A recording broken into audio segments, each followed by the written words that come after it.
E hoje a gente vai falar com a Priscila Amaral, seja muito bem-vinda, ela que é psicóloga. E vai falar um pouquinho sobre como a gente pode deixar esse ambiente seguro, né, para quem está hoje sofrendo da depressão. Sim. Né? Seja muito bem-vinda, primeira vez aqui no nosso programa, primeira vez na TV também, né? Isso. Então vamos falar um pouquinho sobre. Primeiro, eu gostaria que você falasse um pouquinho sobre a questão da prevenção do Setembro Amarelo, que eu acho que é algo muito importante que a gente sempre traz aqui. E aí depois a gente vai, ao longo do decorrer aqui, conversando um pouquinho mais. Certo. O Setembro Amarelo, ele é muito importante porque é um mês de conscientização. Então, através dele, nós conseguimos fazer uma mobilização para que as pessoas entendam, né? Como que acontece, como que podemos prevenir, quais caminhos devemos evitar e o que a gente pode fazer. Lembrando que a prevenção, ela deve ser o ano inteiro. Eu sempre gosto de falar isso nas palestras, né? Porque às vezes a gente dá uma atenção maior no setembro e esquece que o sofrimento, ele é o ano todo, né? Os 365 anos do dia, a pessoa tá ali com aquele sofrimento. Então, é um mês de visibilidade. Então, é muito importante a gente ter essa conscientização. E, através desse mês, nós vamos fazendo campanhas, nós vamos divulgando, como este espaço aqui, que o programa está abrindo, para que nós possamos acolher e ajudar todas as pessoas à nossa volta.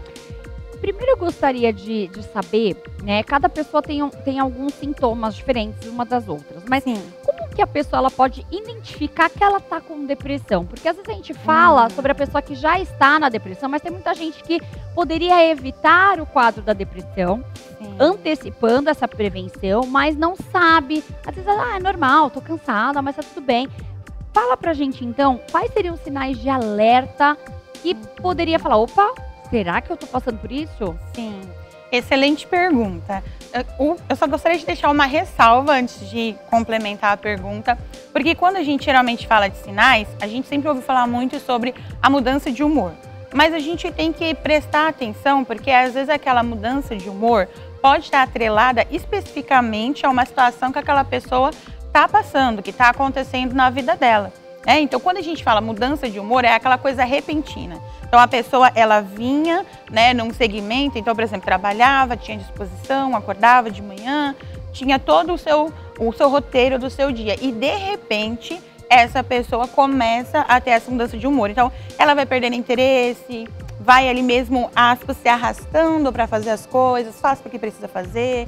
Então, eu gosto sempre de deixar essa diferença para a gente não generalizar. Porque senão a gente generaliza a resposta e aí e às vezes a pessoa está passando uma semana difícil, mas ela não desenvolveu a depressão, né? Perfeito. Então, assim, o transtorno da depressão, ele é um estado permanente, né, de tristeza, de desânimo, de desinteresse. É como se a pessoa ela fosse tendo a vida ali preto no branco. Então, a vida dela era colorida e começou a ficar ali preto no branco. E ali, é claro que a gente tem que observar, porque tem alguns graus. Então, tem graus que são mais graves, outros são mais leves. Temos, por exemplo, a distimia, porque a distimia, ela é essa troca, né, de humor persistente. Então, ela acontece mais ao longo ali dos nossos dias, ela está sempre presente. Então, é sempre aquela angústia, aquela tristeza sempre presente. Então, a gente chama distimia? Distimia, sim. Eu passei por isso e eu sempre quis saber o que era o nome disso. Então, existe um nome para isso? Existe. Só da gente saber que tem um nome, parece que a coisa já vai confortando, né? Porque a gente faz exatamente o que o programa hoje está fazendo, que é acolher. Principalmente as pessoas que estão ouvindo. Porque quando a gente fala de saúde mental, existe um preconceito muito grande ainda. Porque as pessoas têm o hábito muito ruim de rotular. E quando a gente rotula, a gente tira a identidade daquele ser humano, a gente abafa ele. Então, assim, é a Priscila que está deprimida. Então, assim, não vamos falar a Priscila psicóloga. Ah, a Priscila está deprimida. A Priscila, ela teve uma tentativa de suicídio. A Priscila é suicida. Então, a gente tem que tomar esse cuidado para não rotular. Então, é muito importante a gente entender, você que está nos vendo, né, nos assistindo, que está passando por algum sofrimento, você precisa entender que você não está sozinho. Existe um meio de ajuda e existem outras pessoas que passam por isso. Eu acho muito importante a gente frisar nisso, porque às vezes a gente se mostra tanto como inabalável e isso é muito ruim. Porque quem está do nosso lado, às vezes não entende que também somos seres humanos.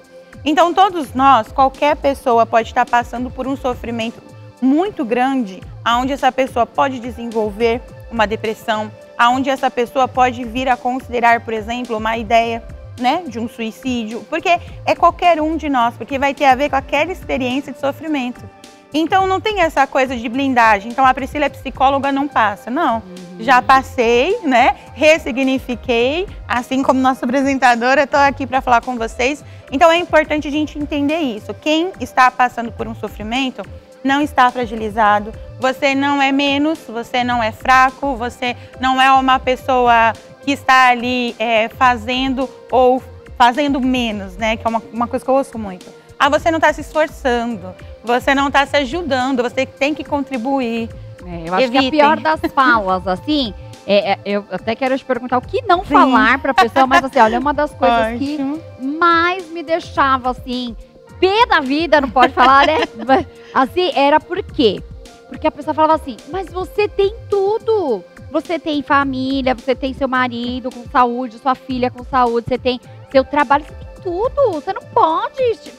E aquilo falava, cara, como eu tenho tudo e eu não consigo, né, ser feliz, eu não consigo identificar. Traz um peso maior. Traz um peso muito maior. Então eu falava, gente, eu sou ingrata, eu sou ruim, Então, pra mim, quando alguém falava isso, você tem tudo. E aquilo acabava meu mundo. O que mais não falar pra pessoa que tá nessa situação? Primeiro isso, gente, qualquer frase onde você vai diminuir, generalizar, evitem, né? Então, por exemplo, tem muitas pessoas que acham que é frescura, que a pessoa, ela tá passando por uma crise, e é muito diferente, como a gente estava falando aqui, quando a pessoa ela começa a ter esses sintomas permanentes de tristeza, de desinteresse, ela já está caminhando para algum tipo, sim, ali de transtorno que a gente pode colocar dentro da depressão. Então, isso é muito importante. Então, evitem falas como, você tem tudo, você não está se ajudando, você não está contribuindo. Se você se esforçar, porque aí a pessoa diminui o sofrimento, né? Se você tiver fé, basta ter fé. Se você tiver esperança, basta ter esperança. E não é assim, porque a gente está falando de um adoecimento psíquico que vai, inclusive, afetar todo o corpo, o organismo daquela pessoa. Quando a gente tem, e já existem muitos estudos que falam sobre isso, a neurociência, quando a gente olha para as pessoas que passam por algum transtorno como a depressão, como a ansiedade, existe até uma diferença no cérebro, na química daquela pessoa. Então, inclusive, os hormônios que aquela pessoa está produzindo vai ter ali um bloqueio. Tem pessoas, por exemplo, que não sei se vocês já ouviram falar desse caso, mas existem depressões que elas são, inclusive, causadas por esse interrompimento, que a gente pode chamar, da sinapse, e a pessoa é hormonal, é uma depressão hormonal. Então, a pessoa ela não passou por nada, a pessoa não teve uma tragédia, a pessoa não teve um trauma.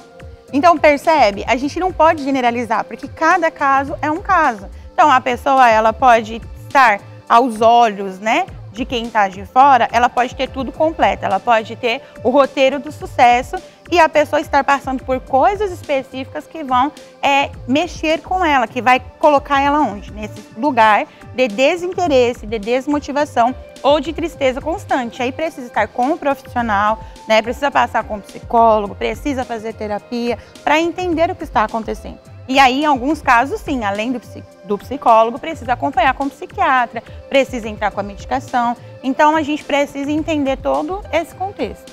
Eu vou abrir aqui o nosso WhatsApp, porque talvez quem esteja nos assistindo está com algumas dúvidas em relação a isso. Acho que é um assunto super pertinente. Falar sobre saúde mental hoje em dia não é perda de tempo. Então, vou abrir aqui o nosso WhatsApp. Coloca na tela, por gentileza, o telefone 011 93 441 7979. Manda a sua pergunta aqui para Priscila responder. A gente vai estar junto aqui auxiliando. Como eu tenho aqui, abrir para vocês aqui, né, a minha questão, onde eu passei por isso. Então, quero também ajudar você que está aí do outro lado, tá passando por alguma questão, precisa de uma ajuda. Eu acho que é importante a gente trazer e ser um canal de alívio para as pessoas. Porque, assim, quando eu passei por isso, o que mais me perturbava, sabe, Priscila, era o fato de achar que eu nunca iria conseguir sair daquilo. É como se você entrasse numa caverna e você não vê a luz no fim do túnel. Então isso me perturbava muito e assim, então eu quero dividir com você que tá aí passando por isso, que tem sim uma luz. Pode demorar, gente, o meu processo assim foi 5, 6 anos, mas tem uma luz, a gente só não pode desistir. Eu acho que a gente pode passar por trilhões de coisas, mas acho que desistir, se você desistir, não tem nada que vai fazer você sair desse lugar. Tá? Então você pode ter ajuda, você pode ter os melhores médicos, a melhor medicação, tudo, mas se você falar, não quero, eu vou desistir, mesmo que você fala assim, olha, eu vou desistir, mas eu tô aqui. Sim. Não tem problema, entendeu? É isso que a gente quer deixar, essa mão amiga pra você. Hoje um familiar, um amigo, enfim, um marido, uma esposa, como que ele pode trazer essa rede de proteção, trazer essa questão desse ambiente seguro para uma pessoa, por exemplo, que talvez já está em tratamento, mas que já teve ideias suicidas, ou uma pessoa que falou, olha, me ajuda, pelo amor de Deus, que eu tô... Se abre mesmo, porque eu acho que a primeira coisa é difícil a pessoa se abrir, né? Sim. Mas como é que a família, um amigo, enfim, alguém que está no relacionamento, ele pode ajudar essa pessoa? Sim, acho que tem 3 pontos muito importantes que você trouxe, né? O da ajuda, do ideal, né, suicida, para a gente entender um pouquinho. Então, vamos começar aqui da segunda. Existe uma diferença entre a ideação suicida e o pensamento suicida. O pensamento suicida, qualquer pessoa que está passando por um sofrimento muito grande, ele pode ter. Então, ele pode considerar, eu não gostaria de estar vivendo mais. Então, às vezes, alguém aqui, de repente, passa por alguma coisa e pode considerar, gostaria de não estar vivendo mais. A ideação suicida, ela é diferente porque ela inclui o planejamento. Então, eu tenho uma pessoa que ela já planejou como ela quer fazer, onde ela vai fazer. Então, tem todos esses itens que a gente precisa entender. Que dentro, quando você perde a motivação da vida, a gente também acaba perdendo o interesse pela vida. E aí a gente desconsidera viver para quê? Qual é o meu propósito? É diferente de eu ter um plano para executar e tirar da minha vida. Então, esses são 2 pontos para a gente entender. A segunda colocação, você familiar, como que você pode ajudar o seu familiar ou o seu amigo que está ali? Tem 2 coisas que eu sempre falo. Primeiro, que a gente precisa ter uma escuta ativa. Como assim uma escuta ativa? Ouça, não para responder, não para tentar entender da sua experiência, mas para você apenas estar ali com a pessoa. Porque a gente tem um hábito muito ruim da gente ouvir e querer responder. E é aí onde acontece, inclusive, esses pesos que nós estávamos mencionando aqui. Porque a gente vai responder a partir da nossa perspectiva, a partir da nossa experiência. Então, o sentimento é do outro. É ele quem está sentindo, é ele quem está passando. Não tem como eu diminuir isso, não tem como eu falar, não sinto o que você está sentindo. Então, eu acho que isso aqui é um ponto muito importante. Ouvir, não treina isso em casa. Quando alguém começar a falar com você, começa do pouquinho, né? Começa ali no dia a dia, com as menores coisas. Quando alguém vir falar com você, tenta não ouvir para responder.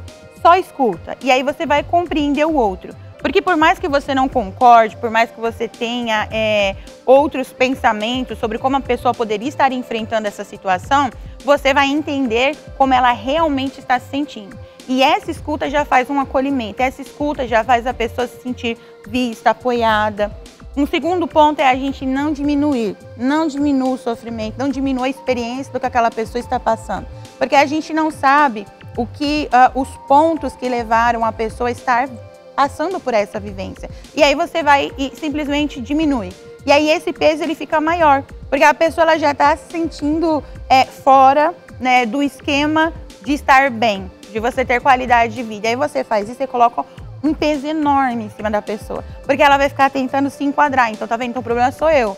Então, eu que não me enquadro. Aumenta a ansiedade e, consequentemente, vai vai somar muitos outros transtornos na vida dessa pessoa. Então, não diminua a pessoa, não diminua o sofrimento dela. Escute para entender o outro, não para através da sua experiência, não para julgar, não para responder. Oferte ajuda. E assim, faça esse acompanhamento diário, porque muitas vezes a gente fala com uma pessoa que está passando, a gente sabe que a pessoa está passando por um processo de depressão, ou a pessoa está passando algum outro tipo ali de transtorno, e a gente fala com essa pessoa uma vez, depois esquece. Faça um acompanhamento diário com essa pessoa, porque para quem está em sofrimento, é muito difícil para essa pessoa buscar ajuda, Porque ela já está se sentindo, porque o julgamento é tanto, o peso é tanto, como eu falei, existe tanto uma cultura errada da receita para ser feliz, que quando a pessoa ela começa a fugir disso, desse pretexto, ela já vai começar a perceber que, opa, não estou me enquadrando, ela já vai ter dificuldade de falar.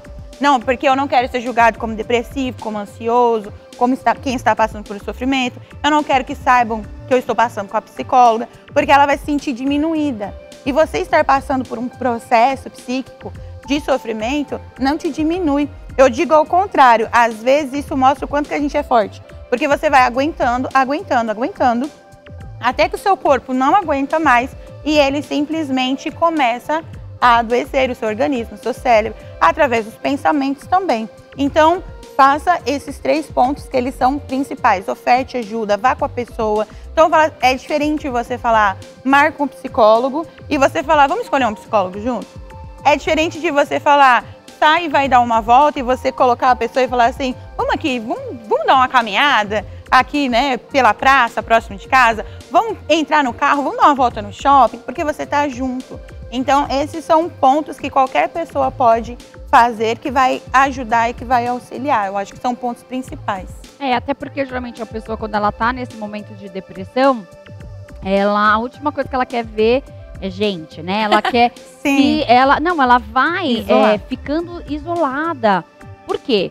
Primeiro que ela sabe que ela pode ter alguma crise, alguma coisa no meio disso. Então ela já fica com medo. Principalmente se for seguido vindo de uma ansiedade ou uma síndrome do pânico, isso junto, vai fazendo com que a pessoa se isole cada vez mais. Porque ali no quentinho, né, do sofrimento dela, ela tá segura ali, teoricamente, né? Sim. Então, acho que você fazer com que a pessoa se sinta importante. Não vou chamar porque ela nunca vai. Não tem problema, chama, mesmo sabendo que a pessoa não vai. Sim. Que ela vai, uma hora ela vai despertar algo nela, né? Além, claro, da terapia, que eu acho que é muito importante, né?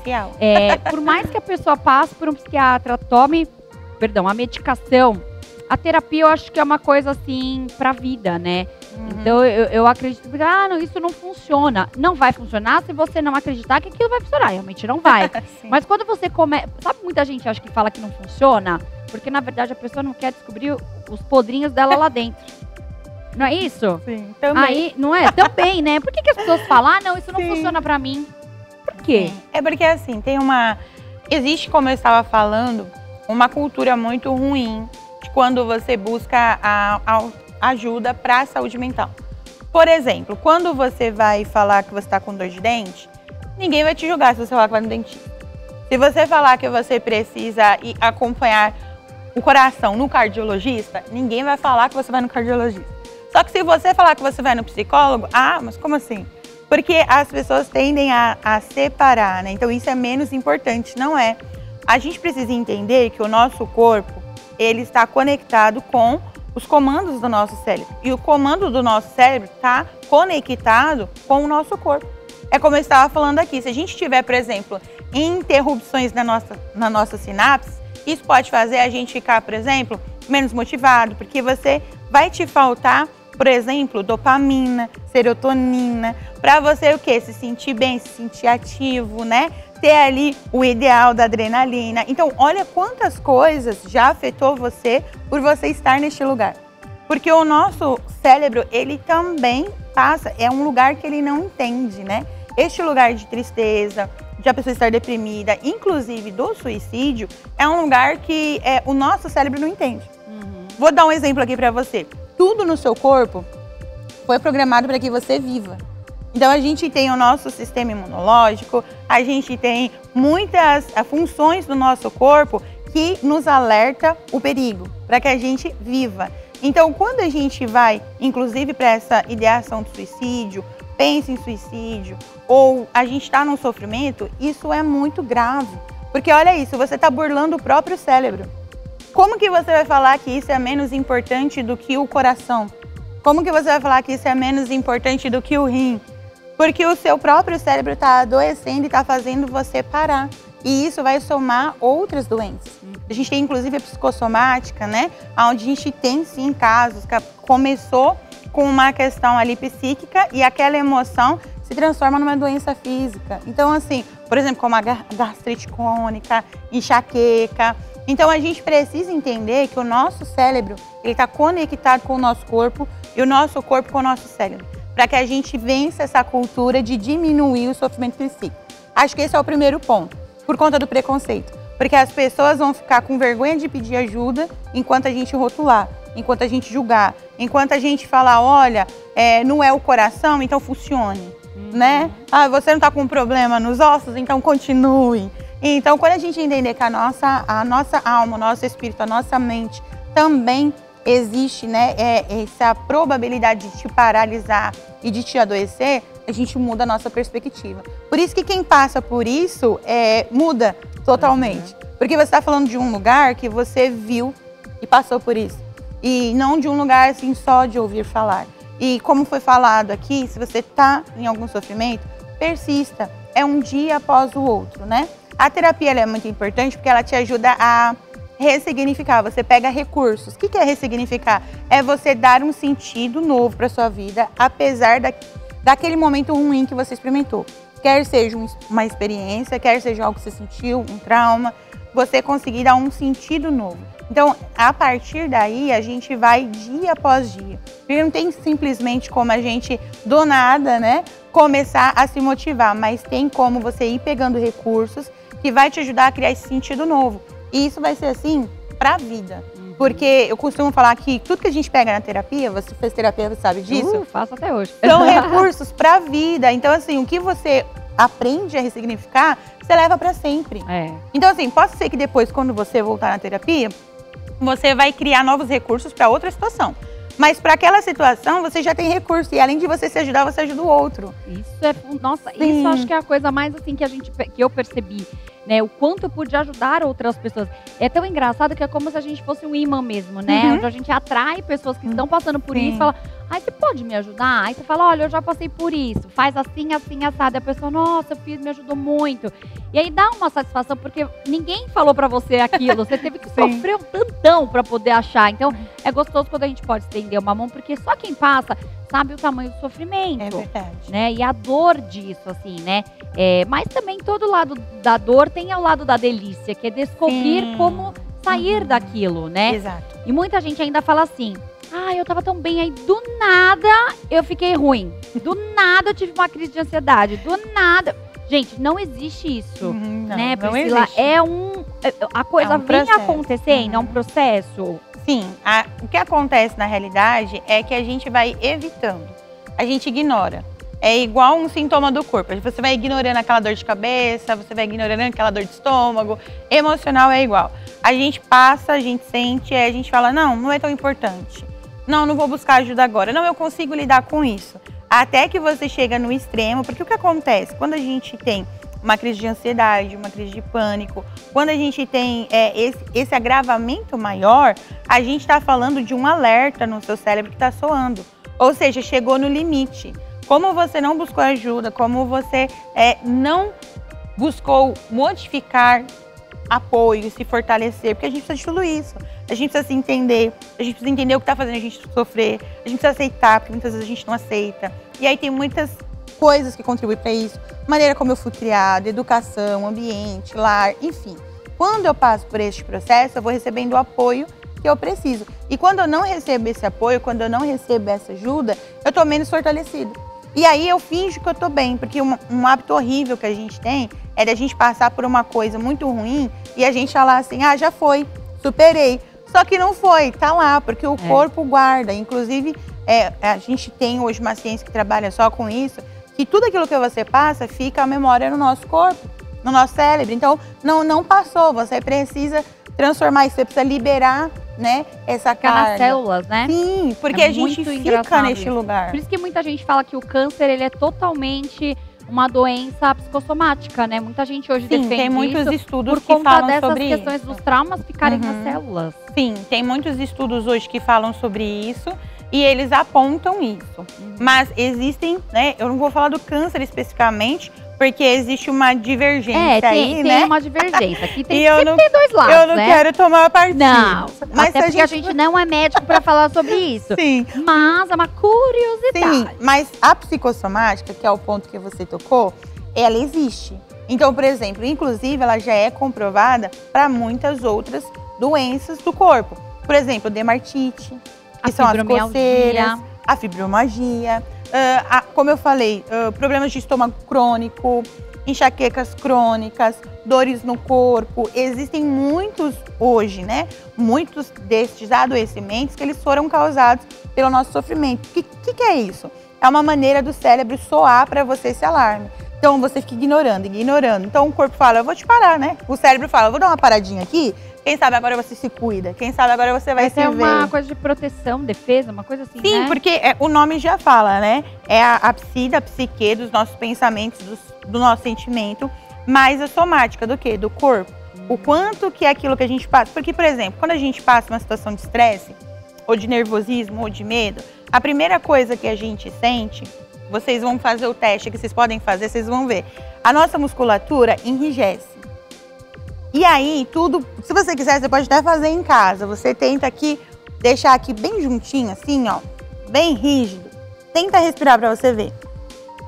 Olha como é difícil. Nossa, é verdade. E é isso que acontece no nosso corpo. Isso acontece no nosso corpo. Agora solta o braço e respira. Faz o mesmo exercício. Olha como é mais leve. E é exatamente isso que acontece. Cada estresse que você vai passando vai causando essa tensão. Porque o corpo, a nossa musculatura, tudo, ela vai enrijecendo. Então, vai ficando duro. Aí começa uma dor aqui, uma dor ali, e a gente vai juntando. Por isso que quando a gente fala, um dos exercícios, inclusive quando você tiver uma crise de ansiedade, crise de pânico, é a respiração. Porque a respiração, ela vai ajudar o quê? Primeiro, levar essa oxigenação para o cérebro, para mostrar para o nosso cérebro que está tudo bem, está tudo ok. E quando a gente faz a respiração correta, que a gente inspira pelo nariz e solta pela boca, a gente está mexendo aqui, ó. Então, se tem alguma coisa tensa, ela já vai relaxar. Parece que é uma coisa muito simples, que, né? Às vezes no consultório, quando eu dou esse exercício, né? O cliente fica assim, olhando pra minha cara. É sério. Mas é verdade, gente. Funciona por conta disso que eu tô falando pra vocês. Tem todos esses atributos, né? Na correria, a gente muitas vezes esquece de respirar.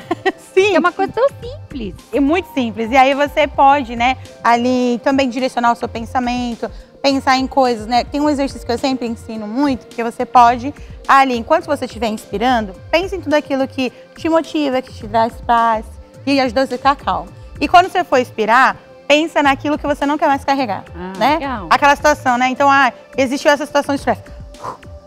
Aí você solta de uma vez. Porque isso ajuda a gente a relaxar, porque realmente o corpo ele vai ficando tensionado. Então existe muito essa correlação, né? Isso que eu só dei um exemplo simples aqui da musculatura. Imagina se a gente for falar do cortisol, por exemplo, que é o hormônio do estresse. Então, assim, existe esse efeito já comprovado. Não é conversa, não é balela, é ciência, né? Então existe hoje, através da ciência, através da medicina, a gente consegue sim associar esses fatores.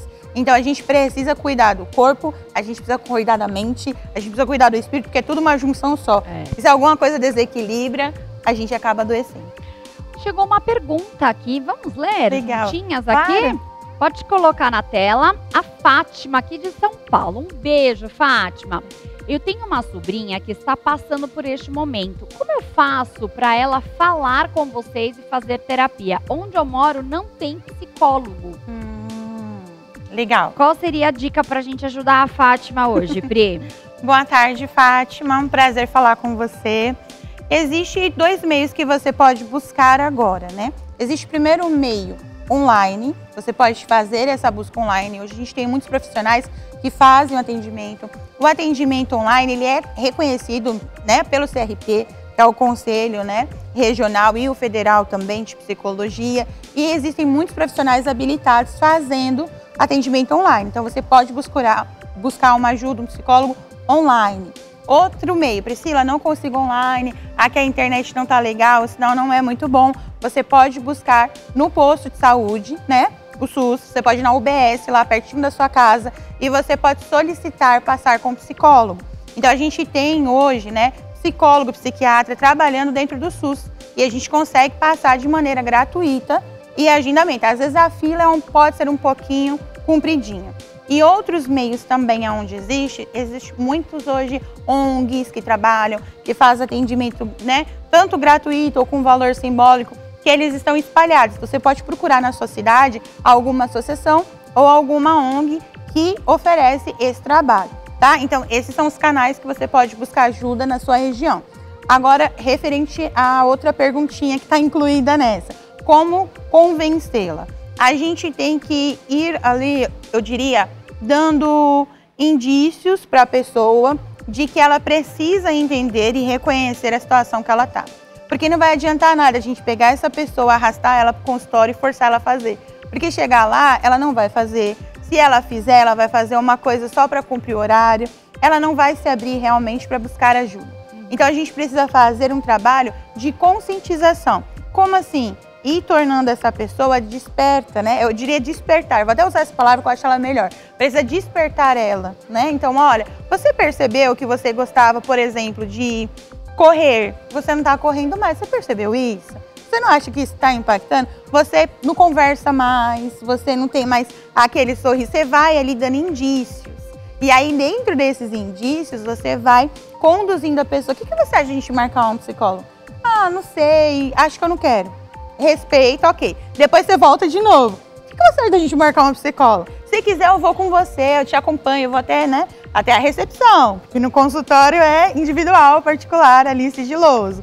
Mas existe esse acompanhamento. Então, é você ir com contra-gotas, mostrando para a pessoa o porquê que ela precisa receber essa ajuda. Porque só você arrastar ela não vai funcionar. Só brigar, falar, tem que ir, tem que fazer, não vai funcionar. É a gente ir mostrando para essa pessoa como que ela precisa, por que ela precisa dessa ajuda. E quando ela se reconhecer, ela vai aceitar essa ajuda e você vai conseguir marcar mais facilmente a sessão para ela. Até porque, né, se ela for jovem, na verdade a pessoa ela quer ajuda.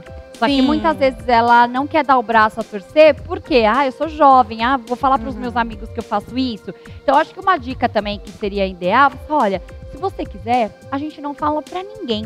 Você faz, só você e só eu e você vamos saber.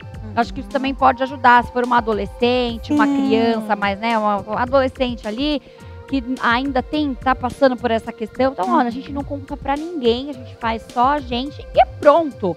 Então, isso você gera também uma confiança maior para a pessoa. Acho que pode ser um caminho, né? Para quem está passando por isso. A gente precisa lembrar, né? Você falou uma coisa muito importante. O atendimento, ele é sigiloso. Então, assim, tudo aquilo que você se abrir com um psicólogo, isso não vai ser passado para ninguém, né? Não é uma informação sua que vai aparecer no dia seguinte no stories do seu Instagram. Não vai acontecer nada disso. Não vai sair no Léo Dias, né? Léo Dias não tem acesso ao consultório do psicólogo, né? Então, assim, é importante a gente entender isso, até para que a pessoa ela se sinta confiante, né? De buscar ajuda. Então, a gente tem que entender estes caminhos. Lembrando, como eu falei aqui, ofereça ajuda, acompanhe e vá ali ajudando essa pessoa a desmistificar esse medo. Porque a maioria dos casos, onde tem resistência de se buscar ajuda, é porque atrela ao adoecimento. Eu não quero ser conhecida como a pessoa que estou doente. Eu não quero ser conhecida como a deprimida, como o ansioso, a louca. É isso que assusta muitas vezes. Exato, afugenta. Que aí foi o que a gente falou no começo, não rotule, né? Nós, como sociedade, não devemos rotular, porque nenhum sofrimento psíquico e nenhum transtorno é a identidade de ninguém. É um momento que a pessoa está passando. Então, a pessoa está passando por um momento... É um estado, né? Que ela está ali naquele e que não é permanente. Não é permanente, gente. É um momento. Então, toma esse cuidado, porque às vezes a gente rotula, né? Então a Maria Joaquina é deprimida, né? Às vezes até na brincadeira a gente fala, né? E fala assim, olha lá vem a deprimida. Gente, evita isso, porque isso vai constranger. Se a pessoa realmente está precisando de ajuda e ela quer, ela muitas vezes não vai ir porque ela sabe que ela vai ser rotulada. Porque ela não quer ser associada com estar fraca. E é por isso que a gente precisa entender isso como sociedade e parar de rotular. Não é fragilidade. Qualquer um de nós aqui podemos passar por um momento onde a gente vai ter um sofrimento psíquico e a gente pode desenvolver algum tipo de transtorno. Mais uma perguntinha pra gente, por favor, pode colocar na tela. Falei que ia render. A Renata Carvalho, aqui de São Paulo também. Estou com meu filho internado no HC, aguardando uma vaga no IPQ. Ele teve um surto. O que é IPQ? Você sabe, Priscila? Eu não sei o que é, mas deve ser um hospital, é isso? Eu acho que é um centro de ajuda psiquiátrica. A gente pode até colocar pra gente ver. A produção pode verificar pra gente o que é o IPQ? É porque pra gente existe, só também passar essa informação pra quem tá assistindo, porque às vezes tem as siglas, a gente até sabe o que é, mas... E também por estado, né? Porque às vezes, dependendo do estado que você tá, realmente às pode vezes ser algum lugar. Então, deve ser um jovem, né? Sim. Instituto de Psiquiatria, tá? O IPQ, Instituto de Psiquiatria. Falei? Ele deve ser muito jovem. Sim. Nesse caso, a mãe também precisa de acolhimento. A família, gente. Eu costumo dizer que quando a gente tem uma pessoa que está em sofrimento, a família está em sofrimento. Principalmente quando existe um surto, quando existe algo mais grave, né? Porque existem alguns transtornos que eles são muito maiores, né? Então, por exemplo, a esquizofrenia. Isso é gravíssimo. Então, não tem como a pessoa ela viver sem acolhimento, sem atendimento. E a pessoa ali, a família que está junto, vai sofrer o processo que aquela pessoa está passando. Então, a família também precisa de ajuda.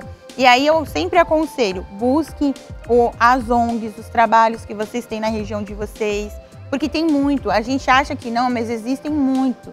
Tem muito trabalho, tem muita ONG, tem muita coisa no SUS hoje, que a gente consegue encontrar apoio. A gente consegue encontrar grupo de mães, grupo de pais, para a gente ajudar o nosso filho, a nossa filha. Porque como que a gente vai ajudar eles cuidando da gente? Porque a gente vai conseguir estar num estado, né, ali mais, eu diria, equilibrado para acolher. Porque às vezes a gente está sofrendo e mistura tudo.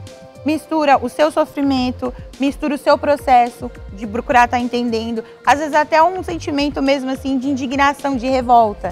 Porque vem aquela coisa, por que comigo? Por que com a minha família? Por que com o meu filho? Onde eu errei com o meu filho? Né? O que eu fiz para o meu filho hoje estar passando por isso? Olha isso. Então, a pessoa ela já traz tudo isso. Então, precisa ter essa ajuda. Precisa ter esse apoio, os pais, a família, porque quando a gente tem alguém que está em sofrimento, a família também ela está em sofrimento. E aí, no caso, como ele já está aguardando a vaga, é importante, eu acredito que deve ter, até por conta do surto, deve ter essa cláusula mais com urgência para que ele passe no atendimento. Mas a gente precisa, se você perceber alguma coisa em casa, né? Ela não especificou o tipo de surto que ele teve.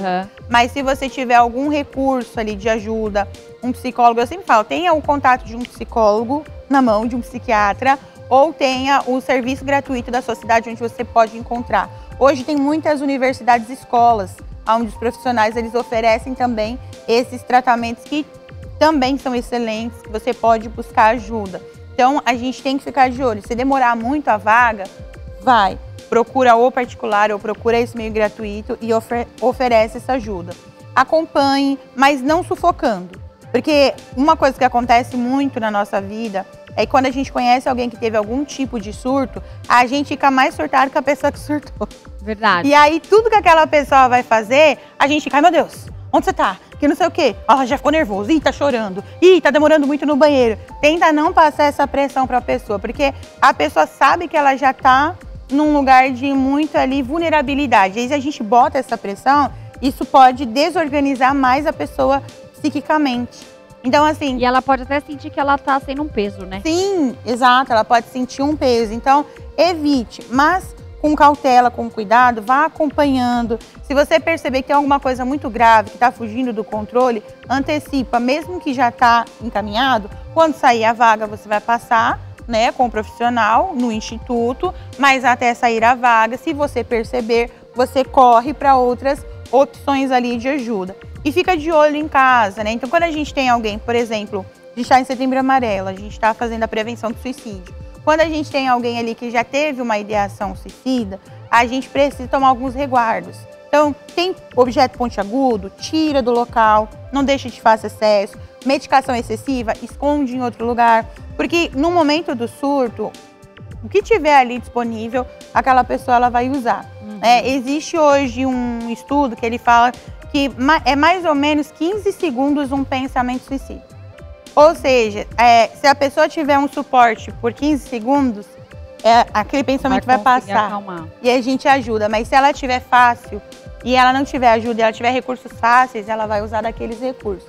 Então são medidas que você pode ter até ele passar pela vaga que ele está aguardando. E você tá certinha, viu? É isso, busque ajuda, consegue essa internação para ele e cuide de você também, para você estar bem, para cuidar do seu filho, porque eu sei que não deve ser fácil, mas a gente está aqui torcendo para que ele se recupere e fique bem, tá bom? Bom, Priscila, quero te agradecer, muito obrigada por esse bate-papo maravilhoso. Quero que você deixe seus contatos para quem está nos assistindo e precisa dessa forcinha, dessa ajuda também. Sim, eu agradeço a oportunidade, obrigada, né? A Rede Mais Família, o programa sempre melhora, um prazer estar com vocês aqui. Você pode estar me seguindo, né, lá pelo Instagram, é @psicóloga Pri Amaral, né? Só isso mesmo, Pri Amaral, psicóloga Pri Amaral, você me segue por lá. Ou também você pode estar mandando uma mensagem diretamente para o meu WhatsApp, né? É 11, o DDD 951361707. Vai ser um prazer falar com você e poder te auxiliar. Muito bem, muito bom. Cuide da sua saúde física e da sua saúde mental, porque você merece ser feliz, tá bom? Tem sempre uma luz no fim do túnel.